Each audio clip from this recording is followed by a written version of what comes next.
It's only got one wiper. There's supposed to be two.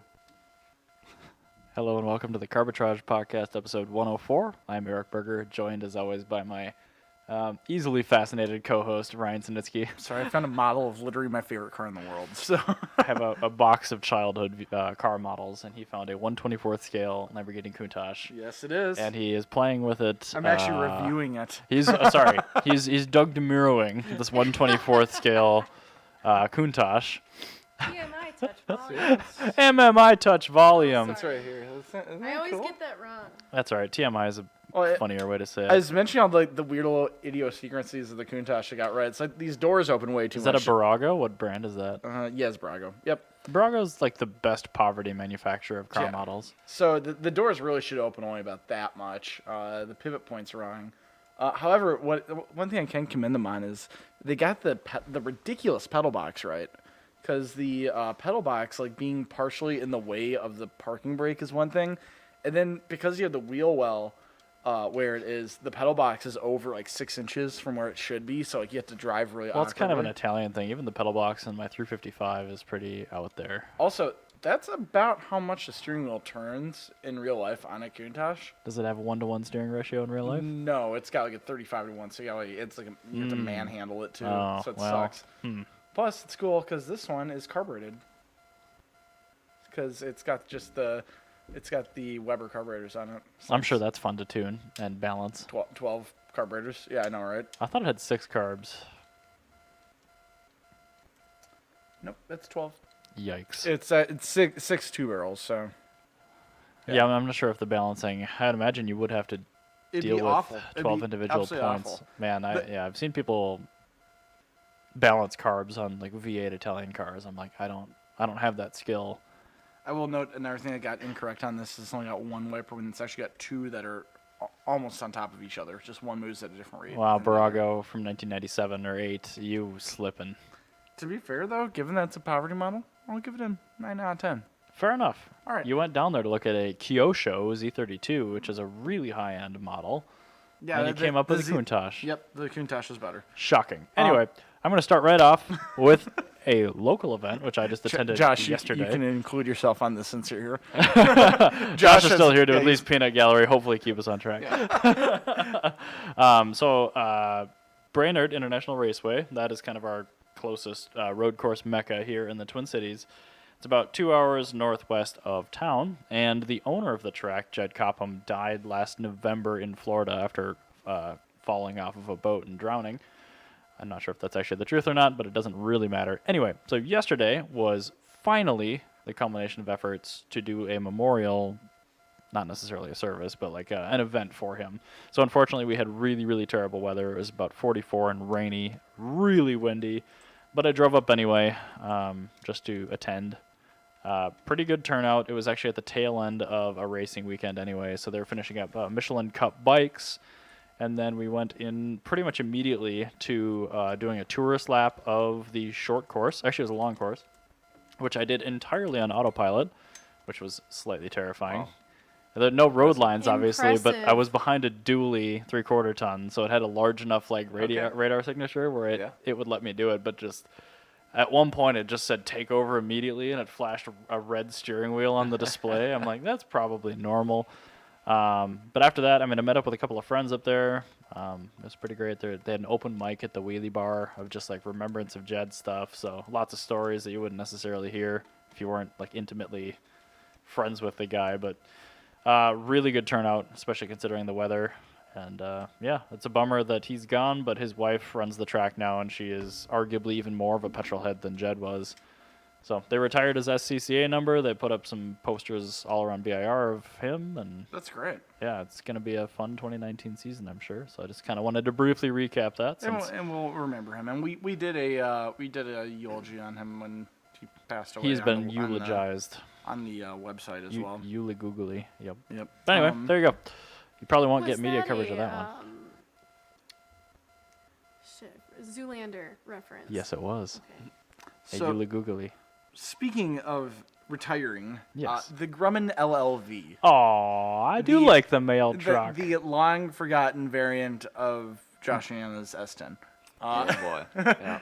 they're retiring that because they've literally not been made since 1994. It's kind of getting really hard to find parts for Iron Pukes, and Weird.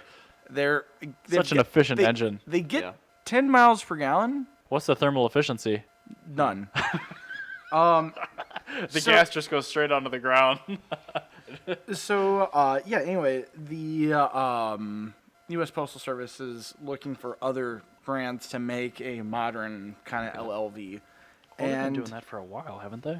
Looking for contractors. Well, to do now this? they're like really like pushing. Oh, motion. okay. And Mahindra is actually getting into the running here. They're putting in a bid at a Michigan assembly plant that was shut down by one of the big three. Yep. And they're gonna be building some sort of truck. And if you're wondering, what they could possibly have, the Jito, which is that one right there. That is a one-cylinder pickup made for the Indian market that has a larger payload capacity than a modern F-150. Oh man. Okay. A one-cylinder? One cylinder. What is the displacement of the Yeto? The Jito, I think. I think it's like Tomato Yeto. It's like pretty big. I think it's like a 650 or a 750. It's a huge one cylinder. All right. It has. Oh yeah. Oh god, they're going over the specs of the Grumman LLV: a turbo hydromatic 180 and an Iron Duke. Ugh.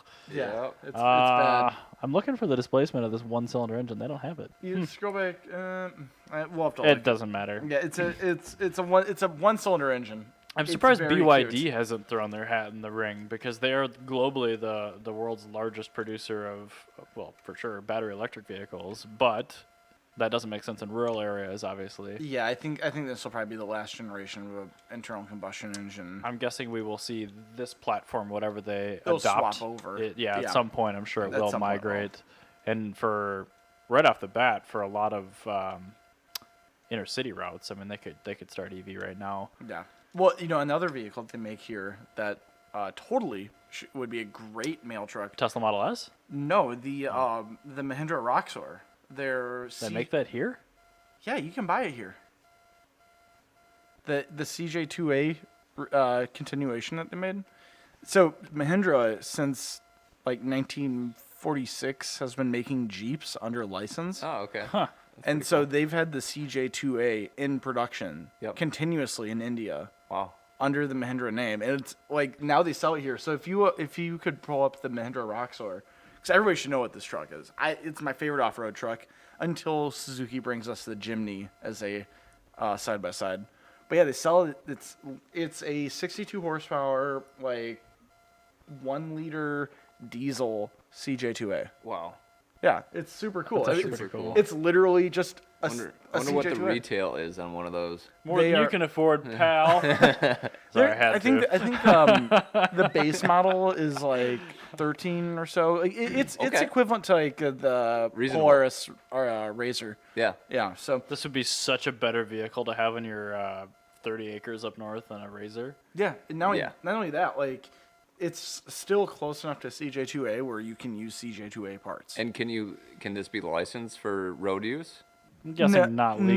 No, slow vehicle. It's not DOT compliant. Ah, okay. I You bet could probably though, put the 30-mile-an-hour things on it and drive it on rural routes, though. Well, you can go Okay. over 30. Well, I know, but like for legally reasons. All right. I reckon you could probably find a CJ2A VIN Yes. and find one that's just been rusted into oblivion Yep. and just stick all the CJ2A crap on it. That would be and perfect. Say, yeah, it's the CJ2A, but I rebuilt it with mostly Mahindra Roxor parts. So I'm sorry. Literally everything except for the VIN plates of Mahindra Roxor. Are they suggesting we use these as mail trucks again? That's one of the other options I was thinking that they could do. That'd be a really But is good that one. what they're proposing? Well, they're building a plant. That's all we know. Okay. And so what people are speculating on is either it's going to be a Roxor or a Jita. Either way, they're both very cool vehicles. And Just bring back the ruthlessly Jimny. impractical for current mail carrier needs. Not really. Yeah. Why? The LLV was designed to be huge on the inside and small on the outside and last like 30 years or whatever. Yeah, you can totally make that into a panel truck.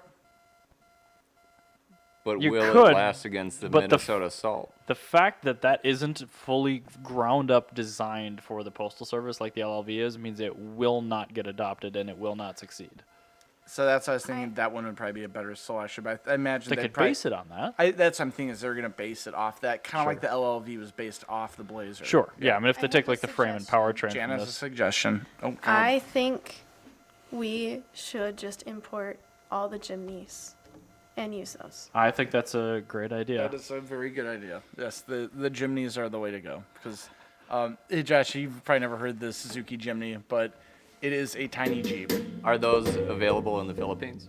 Sorry, everybody. I'm moving Oh, microphones. Jesus. Yes, they are available in the Philippines. Yeah, Austin has told me about those. Yeah, they're wonderful. They're just like a Suzuki Samurai that is still being made. Okay. They're It's the best thing in the world. Welcome, Does this Jana. work? Hi. It So- does. Now there is that is hopefully going to be a thing. I love Indian vehicles. I want Indian Is it going to still have a vehicles. one-cylinder engine? I can only hope. It can't be that much slower than an Iron Puke, so. It literally it is faster because I think the current one is faster in a quarter mile than an Iron Puke. Can you buy LLV. Grumman LLV used? Or is it like UPS where they Yes. dismantle and... I They feel like I've seen them. They will not technically sell it to you, but I imagine they will sell it to people that are licensed for a right-hand drive vehicle, so ex-mail carriers. You can probably buy it from an ex-mail carrier. I kind of want to do a hood rat So swap in you're one of those. saying I wanna do should an LS go swap over on one, to yeah. my ex's house and beg his dad to buy me a meal truck? Especially Yeah. now, yeah, when they're hopefully going to start getting rid of Alright. some of them. Yeah. Yeah, because I would love to do like Josh and Anna's build. And I have a question. So the HVAC system in a Grumman LLV, does it mount the blower motor down low behind the don't wheel know. well? Like I an don't S10? know. I don't know. Because, That's We'll the real have to question. Find out. Well, it's not a problem until you slam it. So, well, of course, you're going to be slamming it. all right. When you slam it. Yeah. It's not an if, it's a when. So, yes, I would like more Indian vehicles. I also want the DC Avanti to come to America.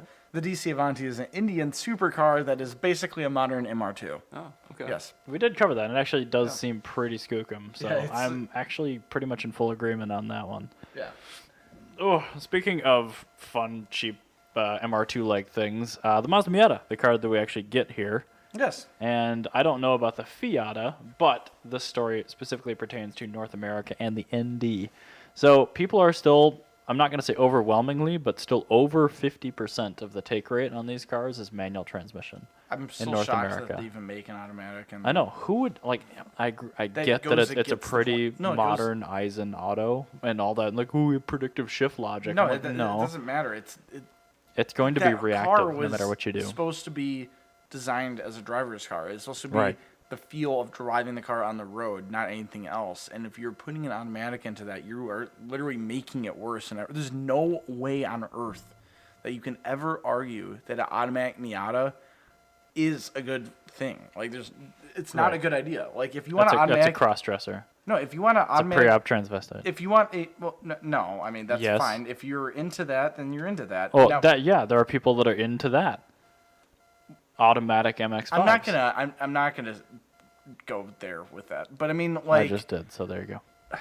I'm not condoning that. But whatever. Anyway, Fine. so the thing is, like, well, if you want to get a good example of it, it's if you're looking for something like that, like, it's like getting a BRZ. Like, get an automatic BRZ while you're at it. The United States buys more manual BRZs than Canada, though. Even That's though hilarious. they buy more manual MX-5s than we do. Interesting. So there you go. Because Canada obviously wants. Either way, North America- that makes sense because if somebody's gonna get a convertible in Canada, they're gonna get it as solely a summer car, not something they're gonna fool themselves into using it regularly. That's fair. And honestly, I'm kind of a sequitur, but like most of the NDs I see are the RF, the retractable hardtop Yeah. one. Which, I mean, good looking car, but I'm surprised they're really expensive. So I'm surprised that I see so many more of those. Yeah, I don't like that all that much. I mean, it looks good. I think for tall people they have to get them because of the head clearance and the hardtop. Somehow it's higher. my whole thing is just Or maybe it's worse, I can't remember. Either get yourself a convertible Miata or get yourself a BRZ. Or get a Fiat 124 and call it good. That's not a really good car. That's the burger talking. Yep. But anyway, in North America, at large, we are still buying by far the most manual transmissions on, like, we'll call them luxury goods. Not just like I need a Corolla, what's the cheapest way you can get me this commuter car? Because, I mean, there are other countries in the world where they still sell base model vehicles like 100% of the time in manual. But stuff that's kind of a luxury item, we take the cake. And the MX-5 and the 86 are helping us do that. Good. There so you go. That's perfect. It is good. Speaking of Mazda and non-luxury vehicles, actually, Okay. Mazda's in-house restoration program, where they've been restoring their cars coming up to their 100th anniversary. cool. So they did a Mazda Cosmo, and then they did the Mazda GLC, and they have the Mazda Miata restoration program that they're doing. Did you say restoration? Restoration Oh. program. And then now there is the Mazda 323, the Mazda Familia. This is their first front-wheel drive hatchback that they made. They just did a perfect ground-up restoration on this. Wow. With teaching younger employees and high school students how to restore cars. And it was designed to kind of like show off the history of Mazda and still pride it in the workplace. But it's really cool they did that in such a normal car. And not the high trim level one like this one right here it's being shown, but it's just a totally normal one. And when they did a restoration, it was like a rotisserie restoration to make it flawless, using all NOS parts. And if they didn't have it, they made it. Wow. Yeah, it's really cool. All the way down so to painting the epic. block and everything. Well, yeah, they're chemical stripping it right there in that picture. Yeah, and making it right. And it's really, really, really cool that they're doing that. 250,000 kilometers on the chassis that they restored and just made it perfect. And what they're doing is they're doing that just to, because their 100th anniversary is coming up, they're going through all of the cars that were huge Yep. in their history. I think A 10-month restoration project. When possible, the original parts were cleaned, reconditioned, or repaired. Otherwise, parts were either reproduced or sourced from 60 outside vendors. yeah. That's amazing. We should do this with Ron. Oh, that would be so expensive. Especially with So that, especially with the expensive. Swiss cheese body. Yeah. Let's do it. $1 million Accord. Just clap, look the other way, and just bring in a cord from California. that is probably Yeah. you're right. That probably is like $100,000, like the only $100,000 323. Like that's just, legitimately would cost at least that, even if you had the facilities. this is like an entire like. What I think is kind of weird here is they're using all these people to do what Brian Thompson does in his spare time. Where that's that guy in Los Yeah. Angeles that restores like Toyota Tercels and just like rando cars.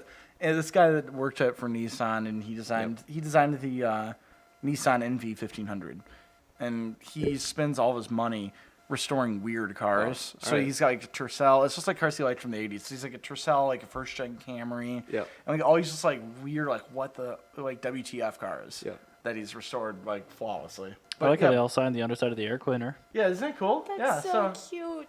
yeah, no, it's really, really awesome. I'm really happy that they're doing this.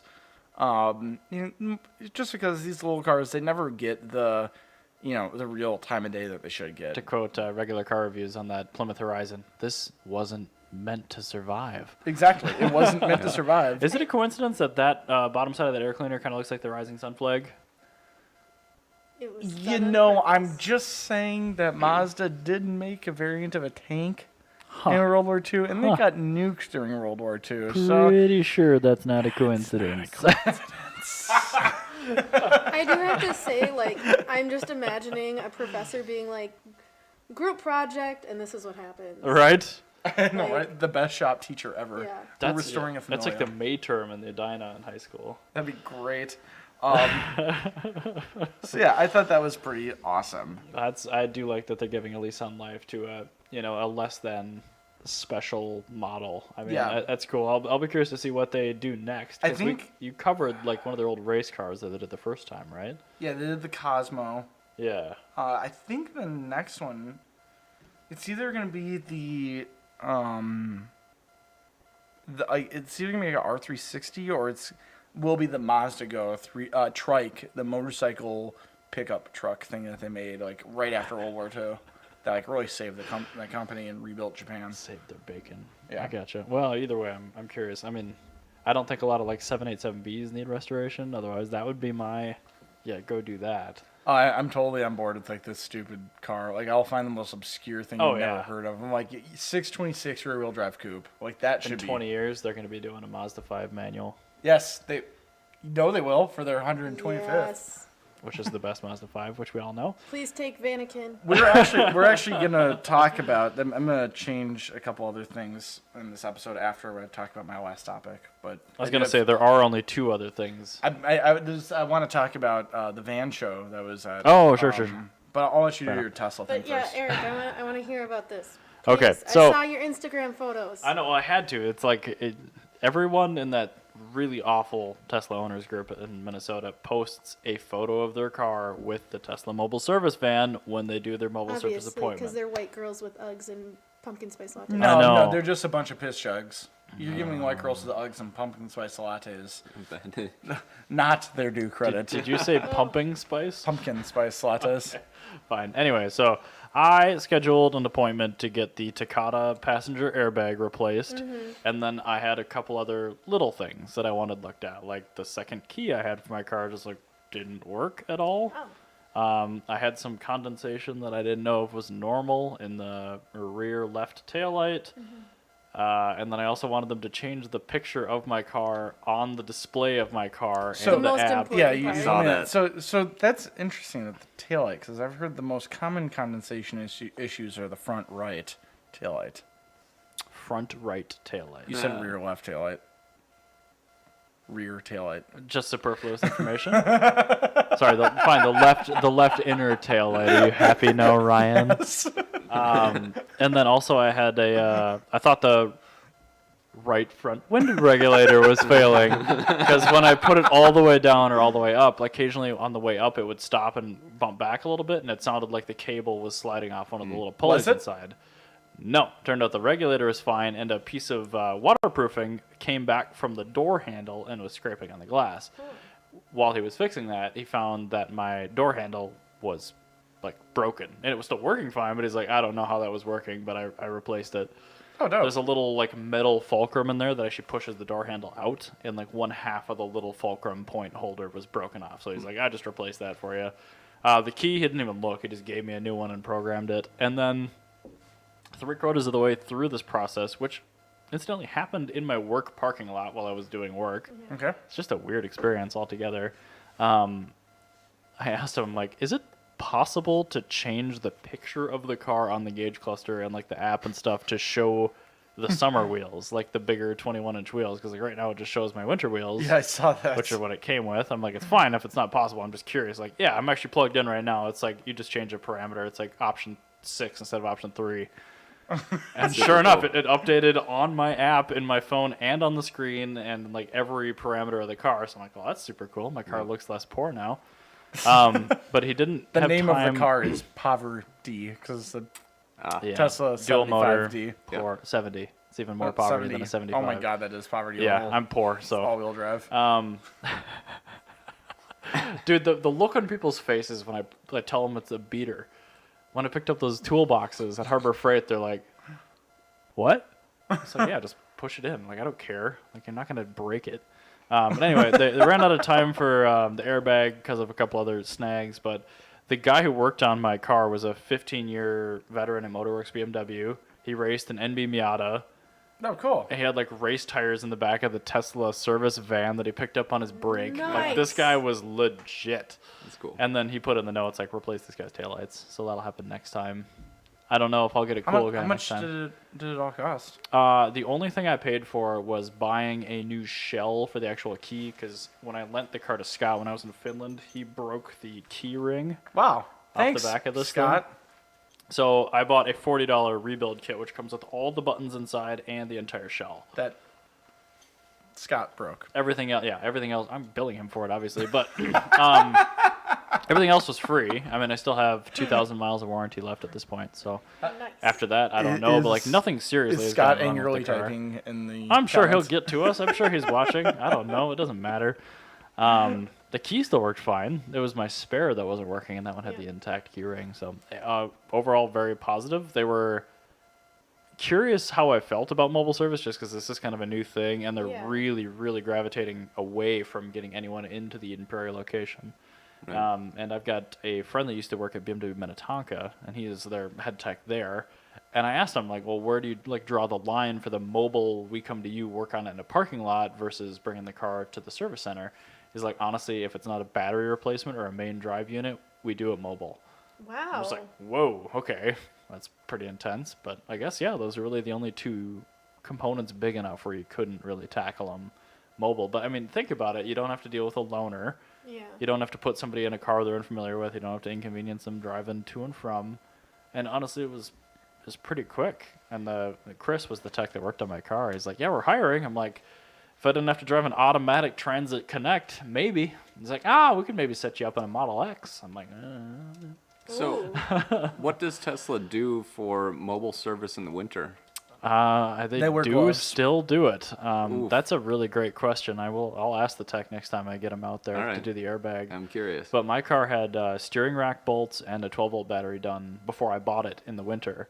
Okay. And like, I'm sure they appreciate if you have a garage. Maybe they require it. I don't know. Okay. They might take it like to a facility. Yeah, I'm guessing they wouldn't do that with mobile service. But yeah, it's a good question. I don't know to answer your question. Just autopilot it to a garage. Yeah. Boy, autopilot's great, especially coming back from Brainerd last night. I'm like, I just have no interest in this yeah. road. That's a rough drive if you Yeah. don't have autopilot. Cut off now, my cat pics. you know what else is a great drive? What? Anywhere ever. And then Mitsubishi Mirage. Good Lord. Okay. Tell me why, Ryan. Why? Did you know that? Ryan, are you being paid? No. However, I knew Mitsubishi, you if weren't, you- but I just need to establish. if that for Mitsubishi the does listeners. want to pay me, you can go onto Carbitrage.com and fill out the contact information, and then we can have a discussion about them paying me for, hawking their Mirage. That's the only thing I will ever sell for them. And the hatchback Mirage only. Yes. I'll take the sedan too. The sedan, it's not nearly as The good. G4 is not good enough to hawk. I'll hawk it because it's still Mirage, and if it helps Mirage sales, it helps Mirage sales. Just don't get rid of the hatch. Now, the Mirage is known for being a death trap. Everybody knows that. Is it? Well, no, it's not actually.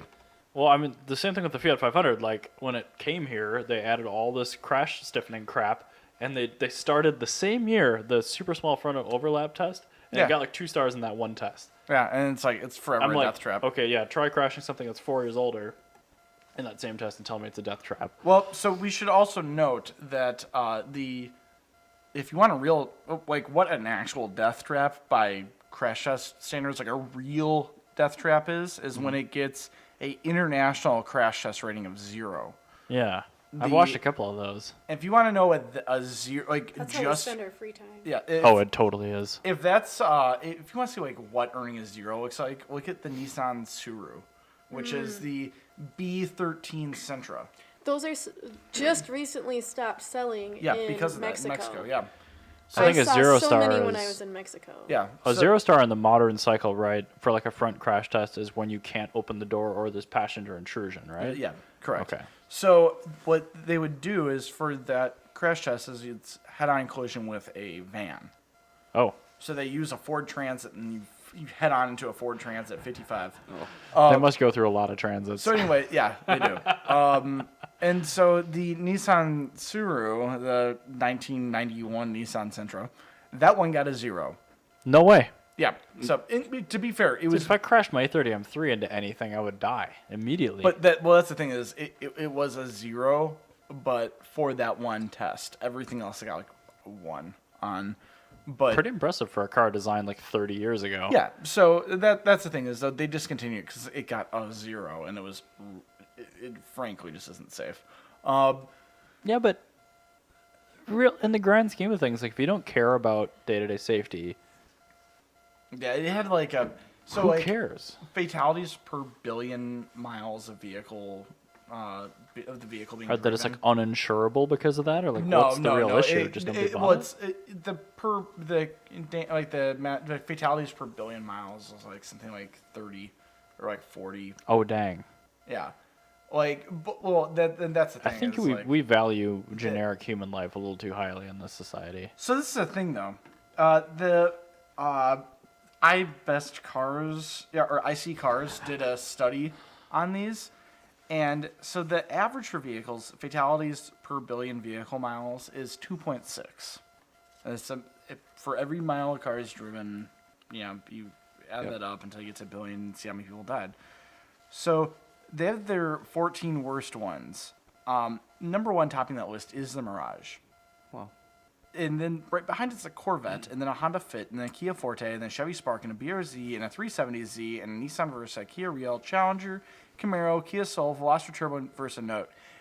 These cars are all owned by people Who drive a lot. that drive a lot, and they drive like jackasses because they have Well, the BRZ. Corvette people drive like jackasses. Like a Honda Fit, I mean, that's just a car that gets driven like 1,000 miles a day. Well, driven by old ladies who can barely see the road. Exactly, So people yeah. that drive like jackasses. That's true, yeah. Like, what was the last young person you saw in a Soul or a Veloster Turbo? Yeah. Why aren't Honda CRVs in this list? They don't kill. They maim. They take see. prisoners, Jana. They take They prisoners. do. Which is So that's just to worse than explain to actually Josh, killing. like, CRVs are out to get me, and the only Oh. car accident Ryan has ever been in was with a CRV because I sat in that car too much. Like, I've been pushed off the road by CRVs, like near misses. They always drive way too close to me. Yep. Whenever a friend says they're gonna buy a CRV, I'm like, I'm never sitting in it. They're after me. So anyway, the absolute death trap Mirage got 10.2 fatalities per billion vehicle miles driven. So that's number one. How about the Corvette? The Corvette, the number two, 9.8. Oh, okay. That's barely anything. So if you look at that, the Mirage is actually a very safe car because we talk about the Corvette not being a death trap. It's just a fun car, right? But the Mirage is really about as safe as a Corvette. Like, realistically, with how people drive it, it's not much different. And these are also cars that are only available in America. So the thing is, like, these cars, like, if you look at the crash test rating of a Mitsubishi Mirage by, like, Thai standards, it gets 4 stars because you have stuff like the Suru that's there getting the 1s and 2s. So, yeah. I just want to compare it to another YouTube tangent last week. I watched Euro NCAP crash tests for converted motorhomes. Oh, they're awful. Yes. Oh, it's amazing. Watching a crumple zone designed I for a watched that, vehicle yeah. a third the weight of the one that they just crashed.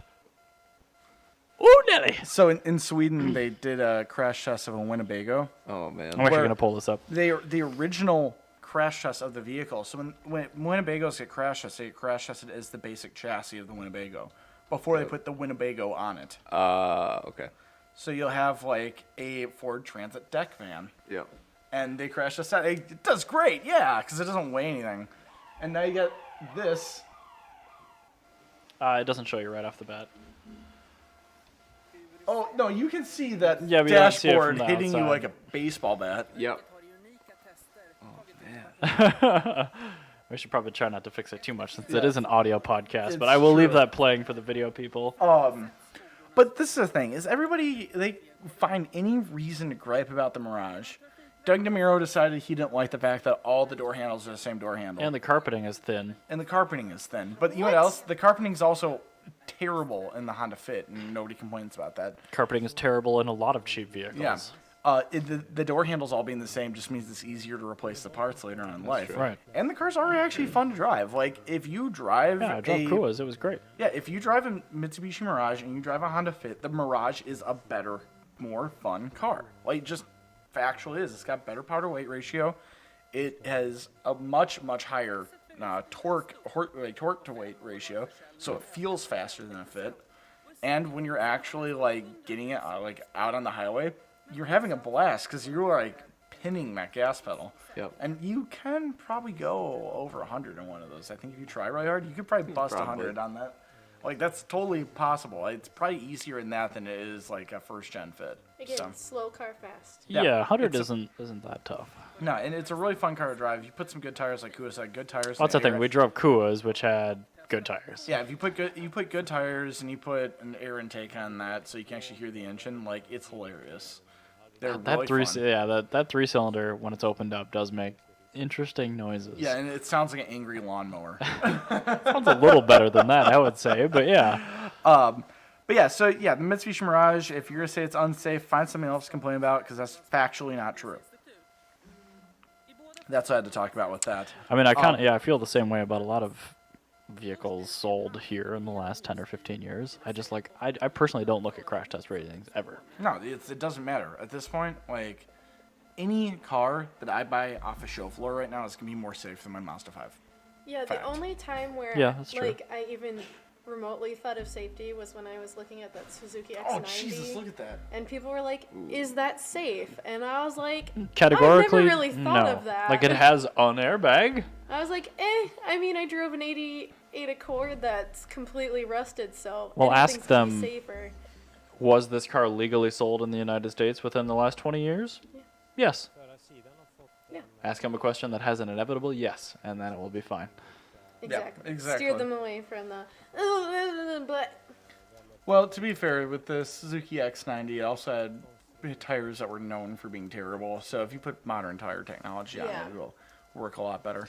I just don't care about safety. So Anyway, speaking of safety, there is that. Oh, yeah.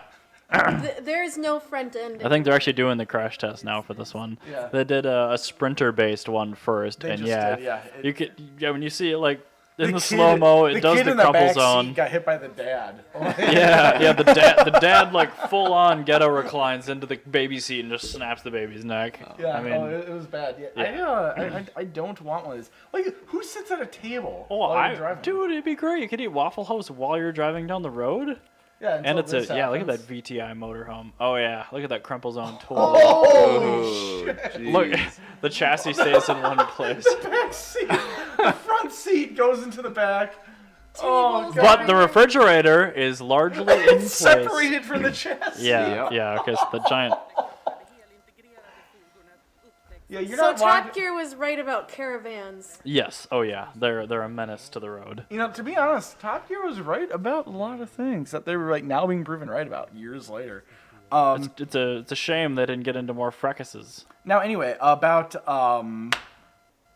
vans. Yes. Tell us about the show. I ended up we didn't record yesterday because I got roped into going to this van show at Yeah, and I Able was Seed at the House Jed and thing, Brewery, too, yeah. so. And this is out at Art-a-whirl. art-a-whirl. Yeah, it's this massive art show. Basically, a quarter of Minneapolis turns into one giant art fair. Weird. It's like we have a thriving arts community here. Yeah, like I told Ben from Japanese Nostalgia Car about that, and he couldn't imagine it. Like I had to explain to him. I'm like, no, you have to understand. Like it's literally every other street for Yeah.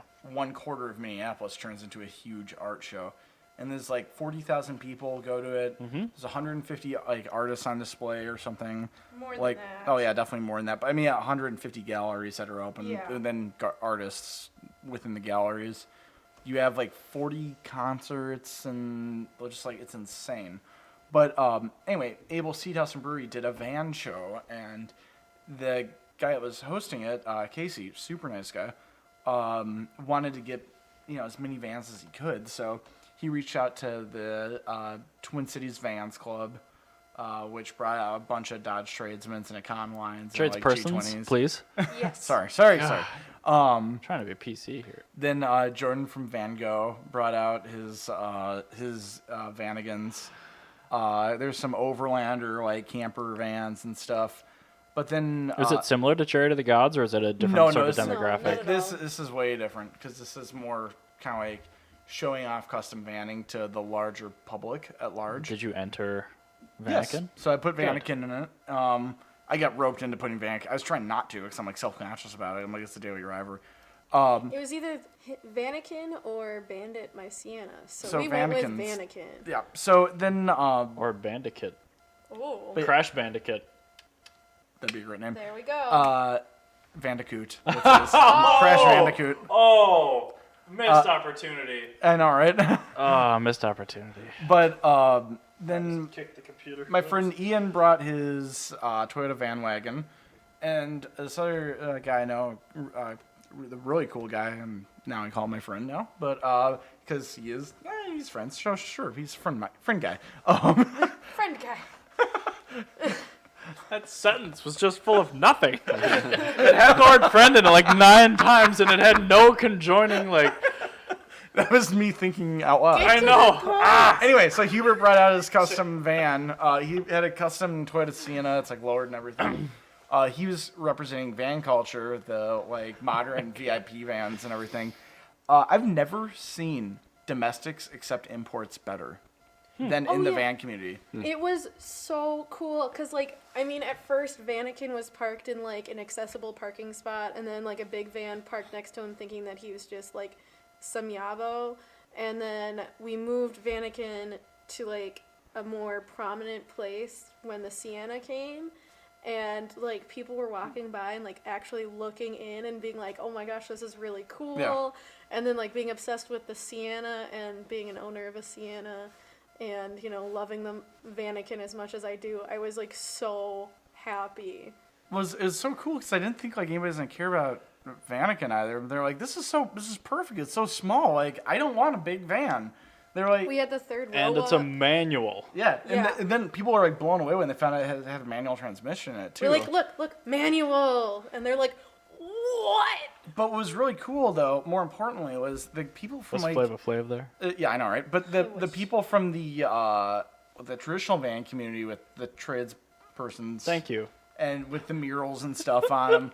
And the portal windows Yeah, and the wire wheels. the footprint windows, and the craggers, and the Keystone Classics, and, and everything. the footprint gas pedal. Yeah. So Footprints everywhere. yeah. Those guys are actually like super into the modern vans. I thought that was really cool. 'Cause I see was that with the expecting wagon community too, though. I mean, Yeah. even if you have no other common thread, like you park a B-body Woody Caprice next to an E91 in a parking lot, and they're gonna be like, They're "Hell gonna yeah." be friends together now. Well, yeah, they're just gonna like come and go at different times to their cars, but like that's cool. Yeah, but I've never seen it where like. You know, I was expecting it to be kind of like muscle car guys. Like, they laugh at the imports. Now the length of the roof has a long way to go. Yeah. With somebody's character. Yeah, it was really, really nice because it was cool seeing. I Cause like that. Yeah, these it does. at the time when imports were coming around, muscle cars were still huge, and it was still a regularly known thing, and that really ostracized a lot of the younger people that were trying to get into cars, buying Honda Civics, and now I think that they shouldn't have cars because they like the Civic, but everybody they knew had a muscle car, and they just made fun of them all the time.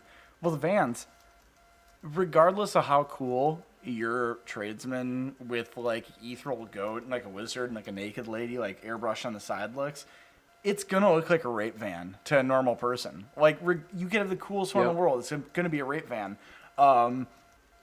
So they're kind of ostracized already, and it's just like they're just happy enough to see people carrying on the van torch. I think it's a really, really cool thing because vans are pretty rad. I'm not gonna lie. It was really cool just seeing all these people. Like, if you ever want to see like a Volkswagen dude get along with a guy with a Toyota and a dude with a Chevy and a Dodge all together next to a dude with a Mercedes, and nobody's arguing, you got to go to a van show. It's the only place it's ever gonna happen.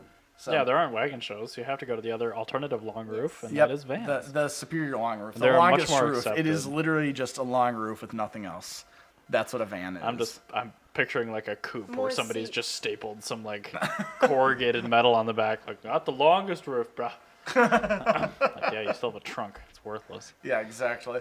But no, it was really cool. So people actually like Vanakin and not self-conscious. And I also found out that van culture, I thought that they were a like offshoot of like Japanese van style where they do like VIP style vans in Japan. But no, this is actually a totally separate thing that came from the Filipino car community where a lot What of was? van culture, the American style VIP vans, van culture with a K. Okay. The Instagram he's brought up Yeah, occasionally. but I did not know that they were. It was entirely run by like Filipino immigrants and second generation Filipino immigrants. Where they were given a van, and they're like, "Yeah, this makes sense. Why would I not have a van?" That's a great form factor. Yeah, and then they end up going, "Well, I want to make it cool though." Like I always thought that they were I still like, like that Odyssey, that black one with the giant Vossen wheels exactly, and the yeah. green calipers. That thing that's pretty rad. yeah, and he was gonna be at the show, but he went down to the Dallas for automation. So Oh, yeah, I hadn't even heard about that show, but I saw a lot of things it's always pop a up shit about show it. about it. It's always a shit show. If It I didn't have to sucks. drive to the Dells, Yeah, I wouldn't want to go there ever. But yeah, I thought it was kind of cool because I always thought it was just like a bunch of people are, like they had Accords and now like they have kids, so they have to get an Odyssey, and they just like threw all the Mugen stuff on from Japan that they already knew about. I didn't know this was like a totally separate community that just like it grew organically on its own. I thought it was honestly was just from like people replicating the Japanese style. So now I know. So the more you know now too. So Thank you, that's G.I. Joe. also what I learned this week. What'd you That's learn, just Burger? like, your segues are not bad, but just like there's no like timing between your story. I'm like, and that's in synopsis and summary why I learned this week. How about you? Sorry, I'm still like 15 seconds back processing the shit you were just talking about. I learned that the longer the roof of your vehicle, the better judge of character you have as a person. There you go, perfect. What about people with limousines? You should say Ooh, they're the best then. the longer the I think roof, there might be a no. flaw in my logic. One here. second, I'm gonna improve all this. The longer the length of the roof per capita to the wheelbase of the vehicle, the better a person you are. A gross capacity. The gross Because capacity. like, yeah, like They're a still limo working can on the hold like 30 fin people, but like if it's formula. driving around with one person in it, so like I'm just saying like the carry capacity of the vehicle. I think You're just working on the formula right now. Yeah. We'll figure it We're out. in its infancy. We'll have to figure this out. You found out. You came up with the hypothesis, Yeah, we and came now up with you the have to hypothesis. make Another Now great we can shirt test idea, it, like yeah. a outline of a wagon or a van. Like Yeah, we'll work on it. for those of you listening to the audio podcast, I made a long hand motion and then thumbs ups, and then a short hand motion and thumbs downs. So have a Toyota Sienna with a thumbs up, and a guy going like that, and then like that, and then a guy with like a Ferrari 355, and somebody Hey, goes, "Ah." hey, no, I like my 355.